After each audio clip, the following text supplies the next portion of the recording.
Welcome to clear selection. Clear selection के इस YouTube channel पे आपका स्वागत है।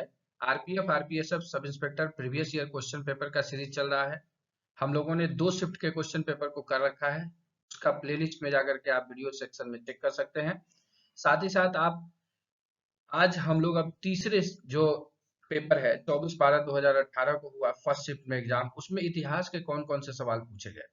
पीछे सवालों को अगर आप देखेंगे तो इतिहास, भूगोल और नागरिक, जिसको कि हिस्ट्री, सिविक्स एंड ज्योग्राफी कहते हैं, ये एक मेजर पार्ट रहा है।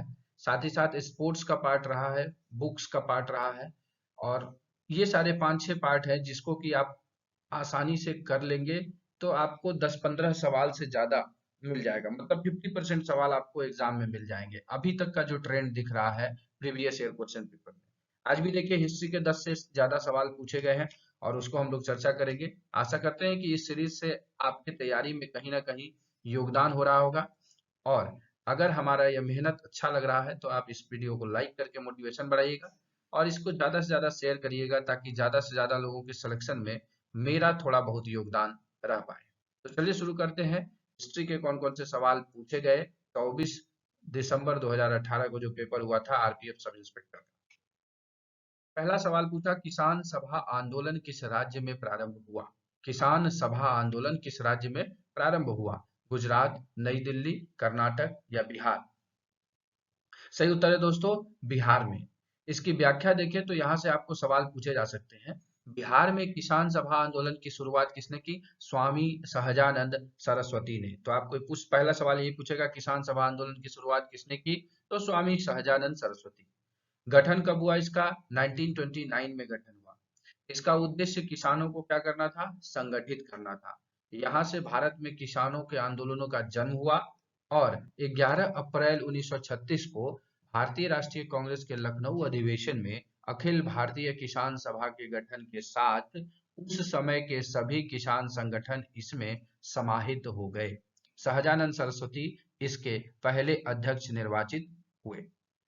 प्रीवियस ईयर क्वेश्चन सीरीज के साथ साथ करंट अफेयर का सीरीज भी चल रहा है। आपको करंट अफेयर के शॉर्ट्स भी प्रोवाइड किए जा रहे हैं ताकि आप 1 मिनट में दिन भर के जो महत्वपूर्ण करंट अफेयर है उसको रिवाइज कर पाए। साथ ही साथ उसका डिटेल एक्सप्लेनेशन वीडियो जो है आपको 7:30 बजे सुबह में डाला जाता है, तो उसको भी जरूर चेकआउट करिएगा। अगर आप तैयारी कर रहे हैं तो 5 घंटा अपने हिसाब से पढ़िए और 3-4 घंटे आप इन वीडियोज के थ्रू आप अपनी तैयारी के डायरेक्शन को आकलन कर सकते हैं और उसमें थोड़ा इन्हेंसमेंट करके अपने सिलेक्शन को ले सकते हैं।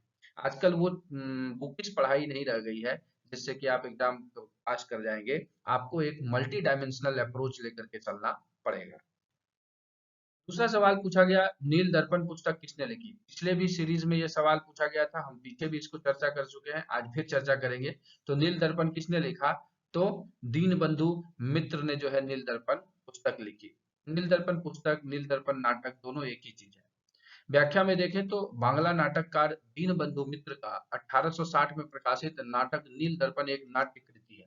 अब आपसे अगली बार मान लीजिए इस बार पूछ देगा नील दर्पण का प्रकाशन किस वर्ष हुआ, तो 1860 में। इस नाटक में बंगाल में नील की खेती करने वाले अंग्रेजों द्वारा शोषण, भारतीय किसानों के ऊपर आनुमानिक अत्याचारों की बड़ी भावपूर्ण जो है अभिव्यक्ति हुई है।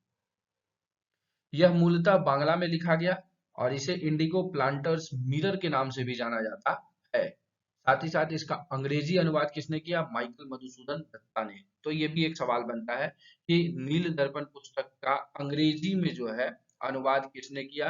तो वो है कौन? माइकल मधुसूदन दत्त ने। अगला सवाल पूछा, स्वतंत्र भारत के पहले गवर्नर जनरल कौन थे? ये पॉलिटी में भी कवर होता है, हिस्ट्री में भी कवर होता है, इसलिए हमने इसको हिस्ट्री में ही कवर कर लिया। डॉक्टर राजेंद्र प्रसाद, सी राजगोपालाचारी, लॉर्ड बॉवेल और लॉर्ड माउंटबेटन। तो लॉर्ड माउंटबेटन जो है स्वतंत्र भारत के पहले गवर्नर जनरल थे। व्याख्या में अगर थोड़ा देखें तो 15 अगस्त 1947 को जब भारत आजाद हुआ था तब गवर्नर जनरल जो जनरल लॉर्ड माउंटबेटन थे उनको भारत का पहला गवर्नर जनरल बनाया गया। अपने पद पे वो 1948 तक रहे और 1948 के बाद क्या हुआ? सी राजगोपालाचारी को गवर्नर जनरल बनाया गया। तो एक सवाल यहाँ से बनता है, तो अंग्रेजी हुकूमत के अंतिम वायसराय अगर पूछे जाएं तो वो भी लॉर्ड माउंटबेटन है। स्वतंत्र भारत के पहले गवर्नर जनरल पूछे जाए तो भी लॉर्ड माउंटबेटन है।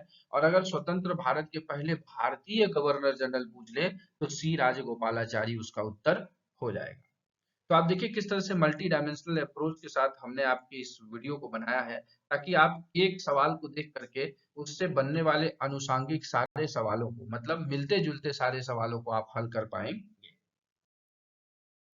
पावना, पावना किसान विद्रोह, ये पावना या पवना दोनों कहा जाता है। किसान विद्रोह जो है किस राज्य में हुआ? तो ये हुआ पश्चिम बंगाल में हुआ था। पश्चिम बंगाल में पवना एक जगह है। 19वीं शताब्दी के उत्तरार्ध में बंगाल के पवना नामक स्थान में किसानों ने जमींदारों द्वारा शोषण के विरुद्ध विद्रोह किया था, जिसे पवना विद्रोह कहते हैं।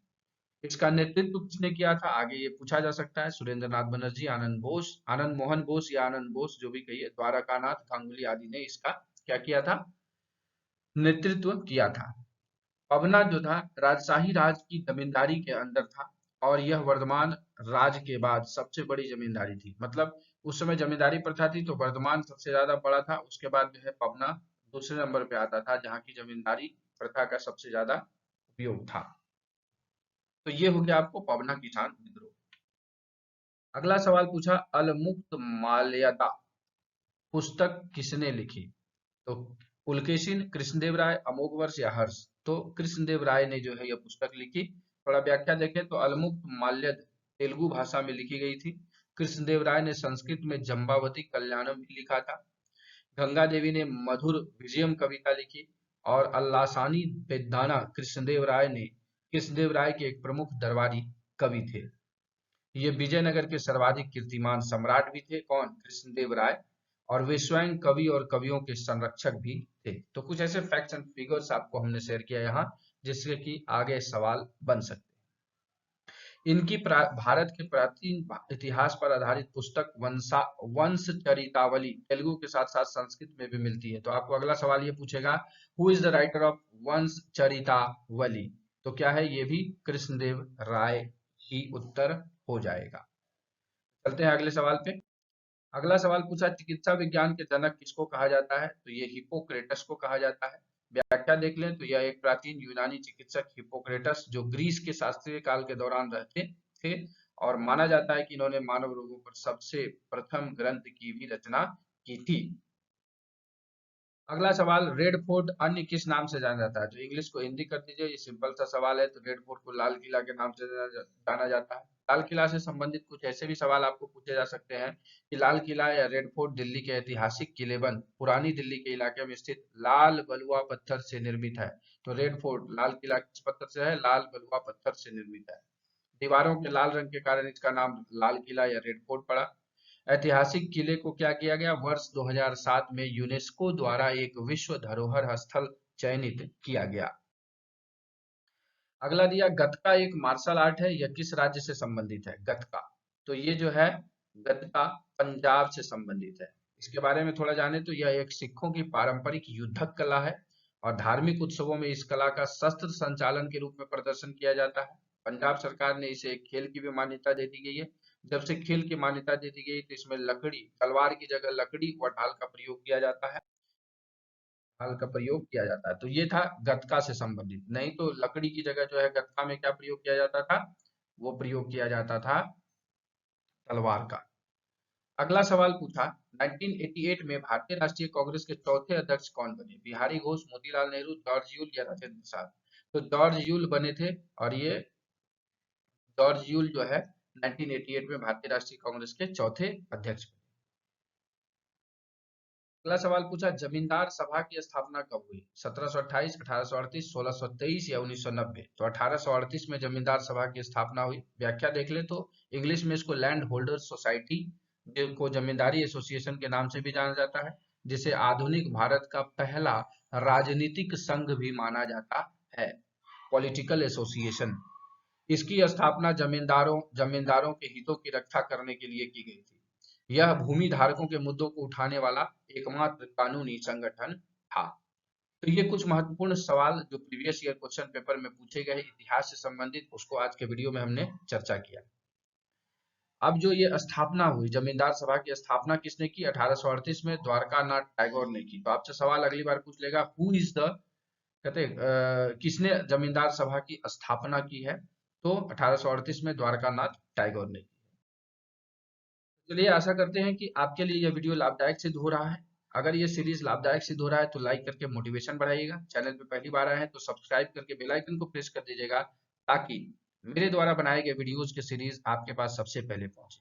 चलिए, तो इस वीडियो को इस चैनल के मोटो के साथ समाप्त करते हैं कि पढ़े ऐसे, सिलेक्शन हो जैसे। इस वीडियो को ध्यानपूर्वक देखने के लिए आप सभी का दिल से धन्यवाद।